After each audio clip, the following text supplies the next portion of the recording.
హైదరాబాద్లోని IT corridor కొండాపూర్లో సుమారు 700 కోట్ల విలువైన ప్రభుత్వ భూమిని హైడ్రా కాపాడింది. స్థానికుల ఫిర్యాదుతో రంగంలోకి దిగిన హైడ్రా క్షేత్రస్థాయిలో విచారణ చేపట్టి 4 ఎకరాల స్థలం కబ్జాకు గురైనట్లు గుర్తించింది. శ్రీ వెంకటేశ్వర హెచ్ఏఎల్ కాలనీలో ఉన్న స్థలాన్ని శుక్రవారం స్వాధీనం చేసుకుని ఫెన్సింగ్ ఏర్పాటు చేసింది. కొండాపూర్లోని 57.20 ఎకరాల స్థలంలో అభివృద్ది చేసిన లేఅవుట్లో 1.20 ఎకరాల చొప్పున 2 ప్రాంతాల్లో మరో చోట 2 ఎకరాల స్థలాన్ని పార్కుల కోసం 1000 చదరపు గజాల స్థలాన్ని ప్రజా అవసరాల కోసం కేటాయించారు.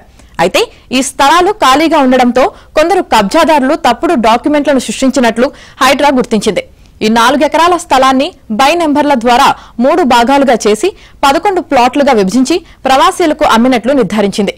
వీరి నుంచి కొన్ని ప్రైవేట్ నిర్మాణ సంస్థలు ఆ ప్లాట్లను కొనుగోలు చేసి బౌన్సర్లను ఏర్పాటు చేశారు. దీంతో పార్కు స్థలాల వైపు వెళ్లలేని పరిస్థితి నెలకొంది.